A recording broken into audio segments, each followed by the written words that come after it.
Well, for more information on our top stories, please visit our website, channelstv.com. youtube.com/channelsweb has videos of our shows. Nigeria and the United Arab Emirates are seeking ways of expanding their diplomatic and economic relationship that will dominate the discussion between Vice President Professor Yemi Osinbajo and the Crown Prince of Abu Dhabi and Deputy Supreme Commander of the United Arab Emirates Armed Forces Sheikh Mohammed Al Nahyan on Monday. The meeting between both leaders is on the sidelines of Professor Osinbajo's visit to the UAE, where he will be addressing the 6th Assembly of the Forum for Promoting Peace in Muslim Societies, which holds on Monday. According to the spokesperson of the Vice President, Professor Osinbajo will be speaking on the role of religions in promoting tolerance from possibility to necessity. The annual forum opens on Monday and has Professor Osinbajo as a keynote speaker. The 6th Assembly, according to organizers, aims at initiating a civilized dialogue on the formulation of a new concept of tolerance, one that is humane and generous, and hopes to transform a perspective that makes tolerance a religious imperative. The Vice President is expected back in the country immediately after the event on Monday. With 96 cases of sexual offences apprehended by security personnel in 2019 in Nasarawa State, women have joined their voices in kicking against gender-based violence in the state.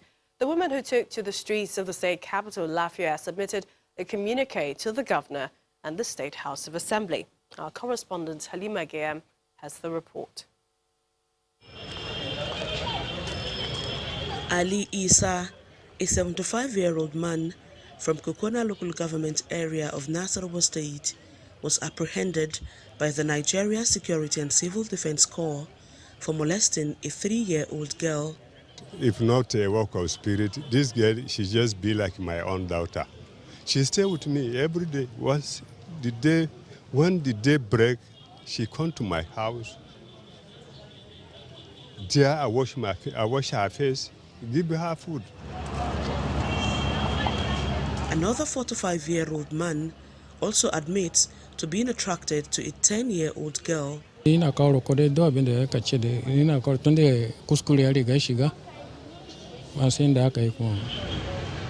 13-year-old girl chained for allegedly defaulting from school. From January to December 2019, 96 alleged sexual offenders have been apprehended by security personnel in the state. Yes, we have strengthened our capability. We have a lot of officers now, more especially intelligence and detectives all over the state. We are working along with also informants, people from the areas.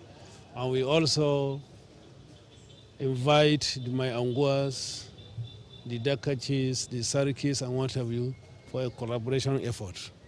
So by God's grace, we are going to conquer the challenges in Nasarawa State.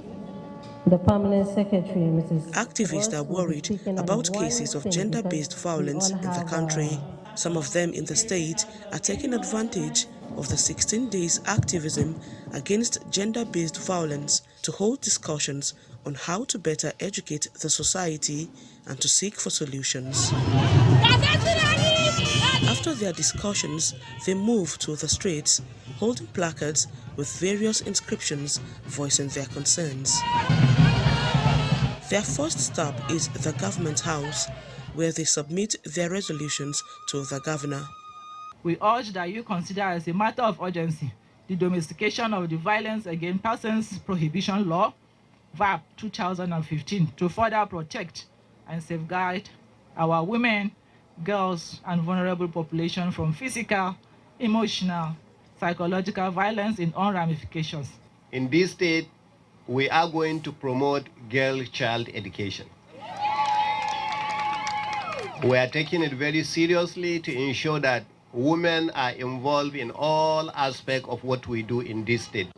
And then to the State House of Assembly for the same purpose. According to the United Nations, 35% of women worldwide have experienced physical or sexual violence in their lifetime, and 11% of Nigerian women too in the last 12 months. Women in Nasarawa State are demanding an end to the phenomenon and want stringent punishment meted on perpetrators. Halima Gayam, Channels Television News. From the women of Nasarawa State to security, the Nigerian government has made its strategic security intention for the next 5 years public. This new national security strategy is coming 5 years after the maiden edition. Though protecting the Nigerian people and its territory is still first on the list of priorities of the government, the economic dimension to security has been given a bigger role. Now, government's new strategy includes higher quality education, lowering illiteracy rates and creating an environment that promotes more jobs. But how much progress did the maiden edition of the National Security Strategy achieve, and what makes this document different? Well, to analyze this with me tonight is Mr. Babajide Ogunsowo, Channels Television's data and information consultant. Glad to have you on the program. Good evening, Millicent. All right, good evening. Just before we discuss the new national security strategy, how much has been achieved since its maiden edition in 2014? There are three ways to look at what has been achieved between 2014 and date.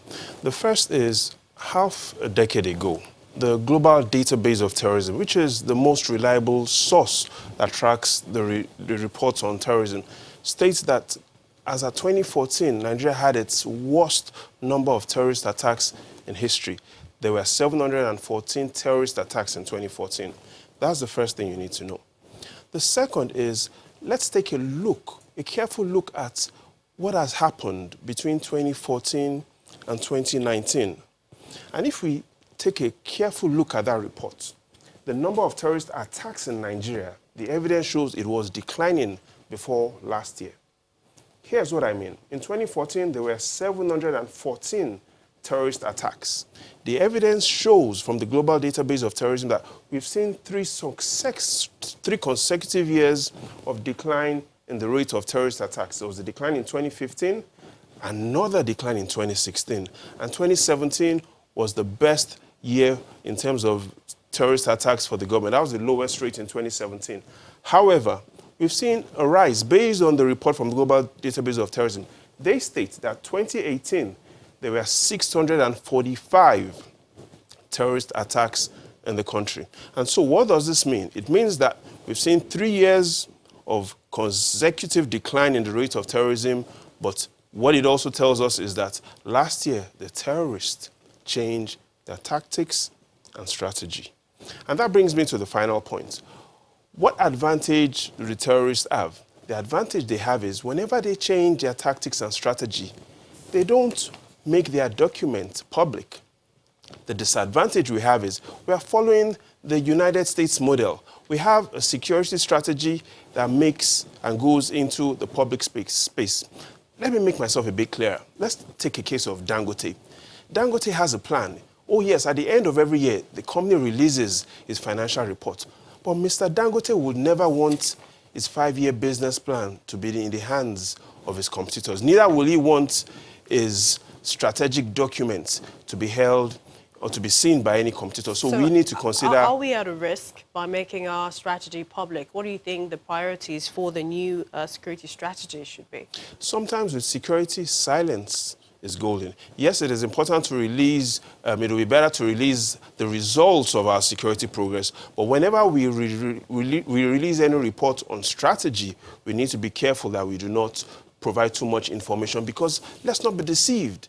The terrorists right now will have a copy of our strategic intentions for the next 5 years, and they will be studying it closely. But for Nigerians, what you are talking about is, what does the summary of this report state? Let's not talk too much about it. And if we take a careful look at the report, there are 4 things that the government says will be priority. The first, preserving Nigerians and protecting its borders. That is the first thing that the government says it will do. The second in the 5-year plan is promoting Nigeria's prosperity and sustainable development. What the government is talking about by that is that there will be a better coordination of economic factors to be able to use to improve security. And third, the government says national unity and peaceful coexistence is among those 4 priorities. So clearly the considerations on all things that need to be done to ensure that there's peace and coexistence is part of the next 5-year strategy. And finally, protecting our regional and international interests. And that summarizes what is in that document without providing too much information to those that we're competing against, because clearly security in Nigeria and security globally is now a competition, and we must be careful that we don't provide too much information to those that we are fighting. Okay, so I have two questions. Which do you think the government is working at? Which do you think Nigerians are seeing in terms of the four that you've listed?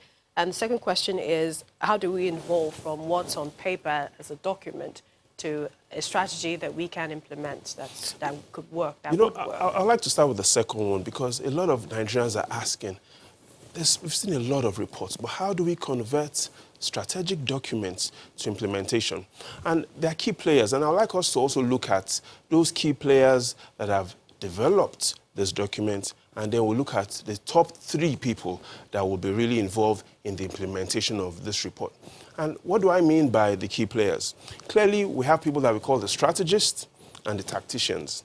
And if we take a look at that, we'll see that the National Security Council, key members of the National Security Council, yes, played a big role in strategizing to be able to have the direction for the next 5 years. And by that, we're looking at the president, the vice president, the chief of defense staff, the chief of army staff, all the service chiefs, the interior minister. We also look at the role played by the exterior minister, the Minister of Foreign Affairs, and also the chief of air staff. But beyond the strategists, there are 3 men that would be implementing the strategic vision for the next 5 years: the National Security Advisor, the Inspector General of Police, and the Chief of Defense Intelligence, Air Vice Marshal Usman.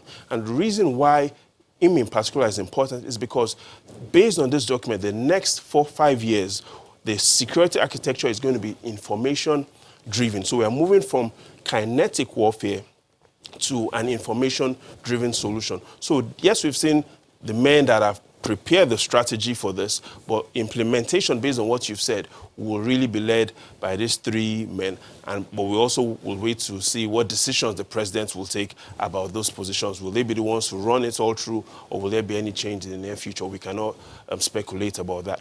But clearly what we've seen is these were the men that were in position when the rate of terrorism declined. However, we've seen an upsurge because the terrorists have changed their tactics and strategy, and we need to keep more information to ourselves and make sure that the terrorists don't have all the information, and the kidnappers as well don't have all the information that we're pushing out. All right, I've just been told that it's time for a break, but I'd like to thank you. But in the final words, security for the next 5 years, silence is golden. Thank you very much, Nasarawa, for talking to us. The pleasure is all mine, Millicent.